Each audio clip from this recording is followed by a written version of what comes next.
ఓం శాంతి.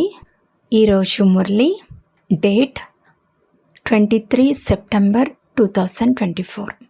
బాబా చెప్తున్నారు, మధురమైన పిల్లల్లారా, లోపల రాత్రింబవలు బాబా బాబా అని పలుకుతూ ఉంటే అపారమైన ఖుషి ఉంటుంది. బాబా మనకు కుబేర ఖజానా ఇచ్చేందుకు వచ్చారని బుద్ధిలో ఉంటుంది. ప్రశ్న: బాబా ఏ పిల్లలను నిజాయితీ పరులైన పుష్పాలని అంటారు? వారి గుర్తులు వినిపించండి. జవాబు: నిజాయితీ పరులైన పుష్పాలు ఎప్పటికీ మాయకు వశమవ్వరు, మాయా ప్రభావంలోకి రారు. ఇలాంటి నిజాయితీ పరులైన పుష్పాలు చివరిలో వచ్చిన చాలా వేగంగా వెళ్ళే పురుషార్థం చేస్తారు. వారు పాతవారి కంటే ముందుకు వెళ్ళాలనే లక్ష్యం ఉంచుకుంటారు. తమ అవగుణాలను తొలగించుకునే పురుషార్థంలో ఉంటారు. ఇతరుల అవగుణాలను చూడరు. ఓం శాంతి. భగవాను వాచ, వారు ఆత్మీక తండ్రి. ఎందుకంటే శివుడు పరమాత్మ కదా, ఆయన ఆత్మయే కదా. తండ్రి ప్రతిరోజు కొత్త కొత్త విషయాలను అర్థం చేయిస్తూ ఉంటారు. గీతను వినిపించే సన్యాసులు మొదలైన వారు చాలామంది ఉన్నారు. వారు తండ్రిని స్మృతి చేయలేరు.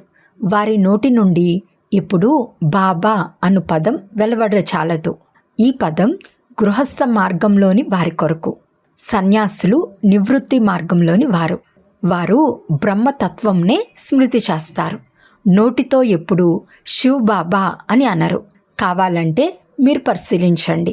పెద్ద పెద్ద విద్వాంసులు, సన్యాసులు, చిన్మయానంద మొదలైన వారు గీతను వినిపిస్తారు. అలాగని గీతా భగవానుడు కృష్ణుడని భావించి వారితో యోగం జోడించగలరని కాదు. వారు ఎంతైనా మళ్ళీ బ్రహ్మతో యోగం జోడించే బ్రహ్మజ్ఞానులు లేక తత్వజ్ఞానులు. వారు కృష్ణుని ఎప్పుడూ తండ్రి అని అనరు. ఇలా జరిగేందుకు వీలు లేదు. కనుక కృష్ణుడు గీతను వినిపించే బాబా కారు కదా. శివుణ్ణి అందరూ బాబా అని అంటారు. ఎందుకంటే వారు సర్వాత్మలకు తండ్రి. పరంపిత పరమాత్మ అని సర్వాత్మలు వారిని పిలుస్తాయి. వారు సుప్రీం, సర్వోన్నతమైన వారు. ఎందుకంటే పరంధామంలో ఉంటారు. మీరు కూడా పరంధామంలోనే ఉంటారు. కానీ వారిని పరం ఆత్మ అని అంటారు. వారెప్పటికీ పునర్జన్మలు తీసుకోరు.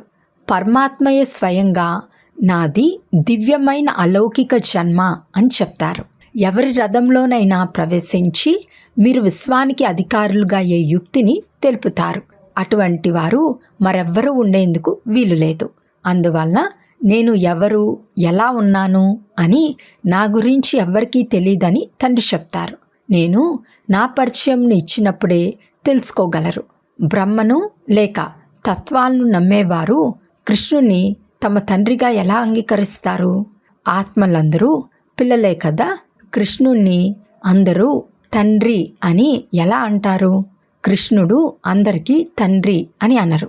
మనమంతా పరస్పరం సోదరులము. కృష్ణుడు సర్వవ్యాపి కూడా కాదు. అందరూ కృష్ణునిగా ఎలా అవ్వగలరు?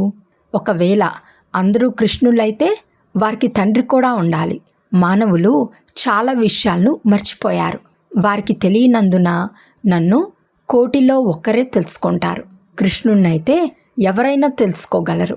విదేశాల్లోని వారికి కూడా అతడు తెలుసు.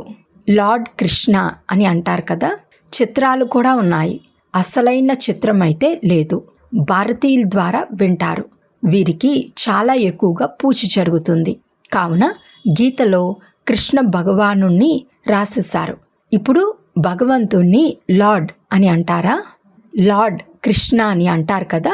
లార్డ్ అనే బిరుదు వాస్తవానికి గొప్ప వ్యక్తులకు లభిస్తుంది. వారైతే అందరికీ ఇస్తూ ఉంటారు. దీనిని అంధకార నగరం అని అంటారు.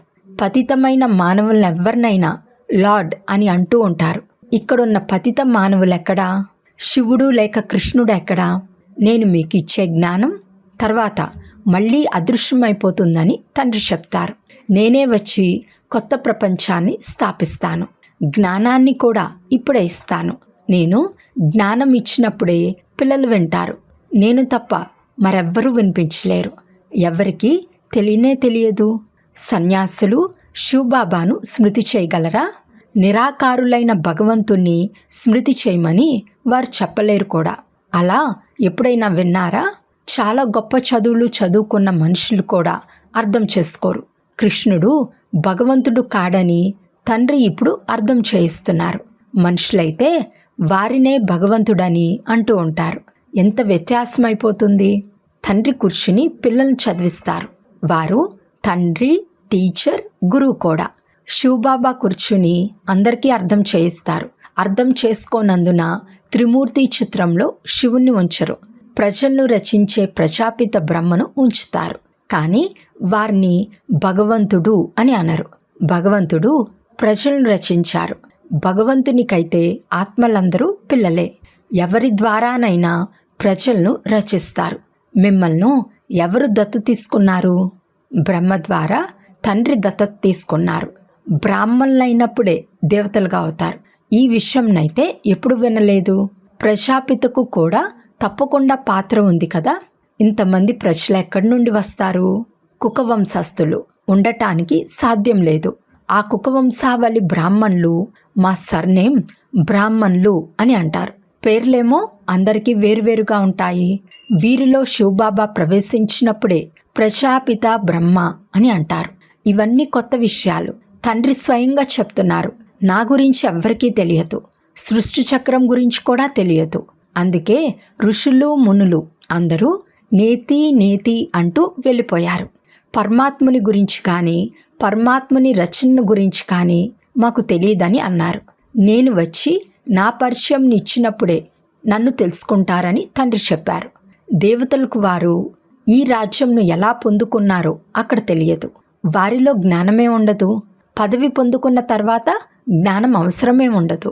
సద్గతి కొరకే జ్ఞానం కావాలి. ఈ దేవతలైతే సద్గతిని పొందుకున్నవారు. ఇవి చాలా బాగా అర్థం చేసుకోవాల్సిన గూహ్యమైన విషయాలు. బుద్ధివంతులు మాత్రమే అర్థం చేసుకుంటారు. వృద్ధులైన మాతలకు అంత తెలివితేటలు ఉండవు. వారికి కూడా డ్రామా ప్లాన్ అనుసారం ప్రతి ఒక్కరికి తమ తమ పాత్ర ఉంది. ఓ ఈశ్వరా, బుద్ధినివ్వండి అని అనరు. నేను అందరికీ ఒకే విధమైన బుద్ధినిస్తే అందరూ నారాయణులైపోతారు. సింహాసనం మీద ఒకరిపై ఒకరు కూర్చుంటారా? అయితే అలా తయారవ్వాల్సిన లక్ష్యం ఉంది. నరుడి నుండి నారాయణునిగా అయ్యేందుకు అందరూ పురుషార్థం చేస్తున్నారు. పురుషార్థానుసారమే తయారవుతారు కదా. మేము నారాయణునిగా అవుతామని అందరూ చేతులెత్తినప్పుడు తండ్రికి మనస్సులో నవ్వు వస్తుంది కదా. అందరూ ఒకే విధంగా ఎలా అవ్వగలరు? నెంబర్ వార్గా ఉంటారు కదా. Edward the first, second, third ఉన్నట్లే నారాయణులు కూడా మొదటివారు, రెండోవారు, మూడోవారు ఉంటారు. భలే, లక్ష్యం ఇదే అయినా నడవడికను బట్టి ఏ పదవిని పొందుతామని స్వయం అర్థం చేసుకోగలరు కదా. పురుషార్థం అయితే తప్పకుండా చేయాల్సిందే.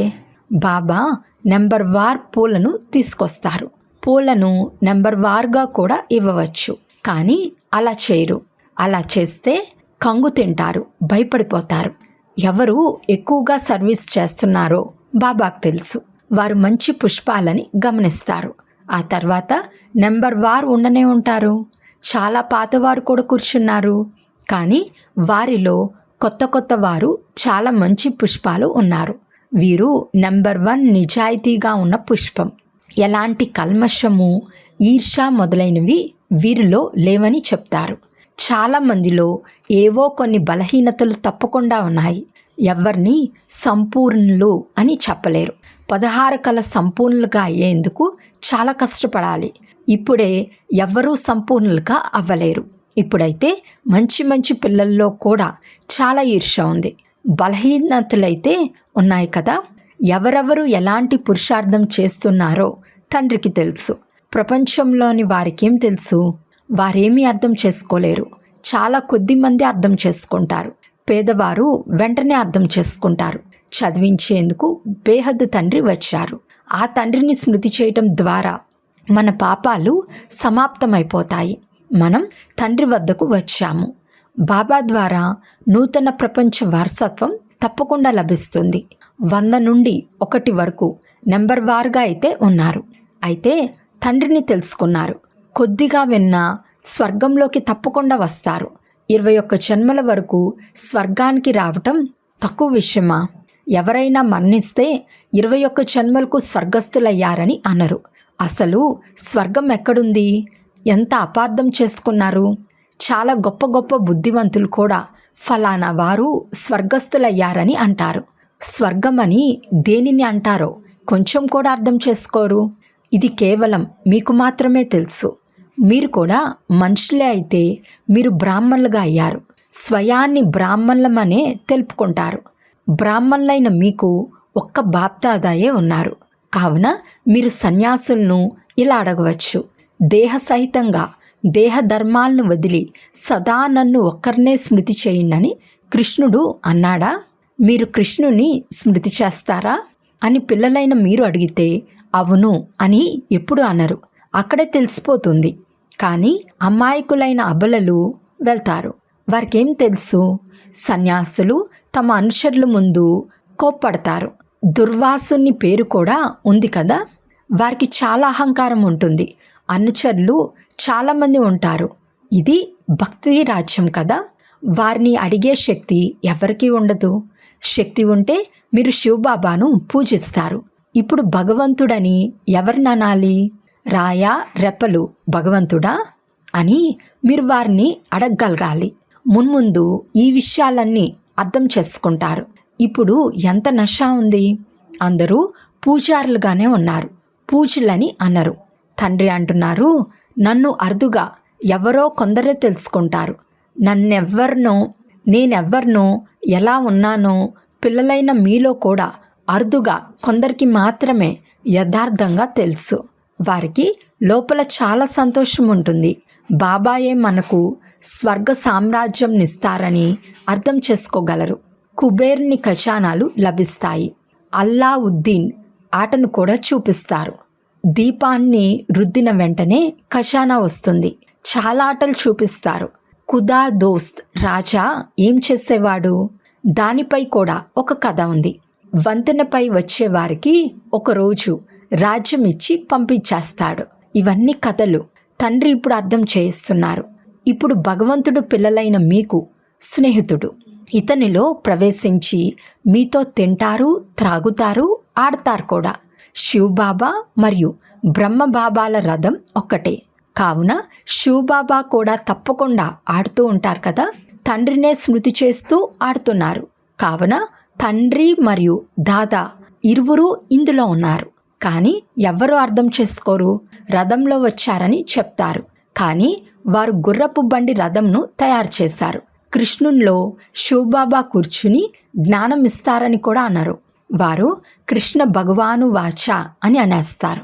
బ్రహ్మ భగవాను వాచ అని అనరు. ఇతడు రథంగా ఉన్నాడు. శివ భగవాను వాచ. తండ్రి కూర్చుని పిల్లలైన మీకు తమ పరిచయంను మరియు రచన ఆది మధ్యాంతాల పరిచయంను దాని కాలంను తెలుపుతారు. ఈ విషయం ఎవ్వరికీ తెలియదు. తెలివైన పిల్లలు బుద్ధితో పనిచేస్తారు. సన్యాసులైతే సన్యసించాలి. మీరు కూడా శరీర సహితంగా అన్నిటినీ సన్యసిస్తారు. పాత శరీరం అని తెలుసు. మనం ఇప్పుడు కొత్త ప్రపంచానికి వెళ్ళాలి. ఆత్మలమైన మనం ఇక్కడి నివాసులం కాదు. పాత్ర చేసేందుకు ఇక్కడికి వచ్చాము. మనం పరంధామ నివాసులం. అక్కడ నిరాకార వృక్షం ఎలా ఉందో కూడా పిల్లలైన మీకు తెలుసు. ఆత్మలందరూ అక్కడ ఉంటారు. ఇది అనాదిగా తయారైన డ్రామా. ఎన్ని కోట్ల మంది జీవాత్మలు ఉన్నారు? ఇంతమంది ఎక్కడ ఉంటారు? నిరాకార ప్రపంచంలో ఉంటారు. ఆ నక్షత్రాలు ఆత్మలు కావు. మనుషులైతే ఈ నక్షత్రాలను కూడా దేవతలని అంటారు. కానీ అవి దేవతలు కాదు. మనం శివబాబాను జ్ఞానసూర్యుడని అంటాము. కానీ వాటిని దేవతలని అనం. శాస్త్రాల్లో అయితే ఏమేమో రాసేశారు. ఇదంతా భక్తి మార్గపు సామాగ్రి. దీని ద్వారా మీరు క్రిందకే దిగజారుతూ వచ్చారు. 84 జన్మలు తీసుకుంటూ తప్పకుండా క్రిందకు దిగజారుతారు. ఇప్పుడు ఇది ఇనుపయుగ ప్రపంచం. సత్యుగంను బంగారు యుగ ప్రపంచం అని అంటారు. అక్కడ ఎవరు ఉండేవారు? దేవతలు. వారు ఎక్కడికి వెళ్ళారో ఎవరికీ తెలియదు. పునర్జన్మలు తీసుకుంటారని కూడా భావిస్తారు. తీసుకుంటూ దేవతలుగా ఉన్నవారు హిందువులుగా అయిపోయారని తండ్రి అర్థం చేయించారు. పతితమైనారు కదా, ఇంకెవ్వరి ధర్మం మారదు. వీరి ధర్మం ఎందుకు మారిందో ఎవ్వరికీ తెలియదు. ధర్మభ్రష్టులుగా కర్మభ్రష్టులుగా అయినారని తండ్రి చెప్తారు. దేవీ దేవతలుగా ఉన్నప్పుడు పవిత్రమైన జంటలుండేవి. తర్వాత రావణ రాజ్యంలో మళ్ళీ మీరు అపవిత్రమైపోయారు. కావున మీరు దేవీ దేవతలని అనబడరు. అందువలన హిందువులు అనే పేరు పెట్టారు. దేవీ దేవతా ధర్మంను కృష్ణ భగవానుడు స్థాపించలేదు. శివబాబాయే వచ్చి స్థాపించి ఉంటారు. శివ జయంతిని శివరాత్రిని జరుపుకుంటారు. కానీ వారు వచ్చి ఏం చేశారో ఎవరికీ తెలియదు. ఒక్క శివ పురాణం కూడా ఉంది. వాస్తవానికి శివుణ్ణి గీత ఒక్కటే, దానిని శివబాబా వినిపించారు. మరే శాస్త్రం వారిది కాదు. మీరు ఎలాంటి హింస చేయరు. మీ శాస్త్రం ఏది తయారవ్వదు. మీరు కొత్త ప్రపంచంలోకి వెళ్ళిపోతారు. సత్యుగంలో ఏ శాస్త్రాలు గీత మొదలైనవేవి ఉండవు. అక్కడ ఎవరు చదువుతారు? ఈ వేద శాస్త్రాలు పరంపరంగా వస్తూ ఉన్నాయని వారంటారు. వారికేమీ తెలియదు. స్వర్గంలో ఏ శాస్త్రాలు ఉండవు. తండ్రి ఏమో మనను దేవతలుగా తయారు చేసేశారు. అందరికీ సద్గతి లభించినప్పుడు శాస్త్రాలను చదివే అవసరం ఏముంది? అక్కడ శాస్త్రాలు ఉండవు. తండ్రి మీకిప్పుడే జ్ఞానం అనే తాళం చెవిని ఇచ్చారు. దీని ద్వారా బుద్ధి రూపీ తాళం తెరుచుకుంది. మొదట తాళం పూర్తిగా ముయ్యబడి ఉండేది. ఏమీ అర్థం చేసుకునేవారు కాదు.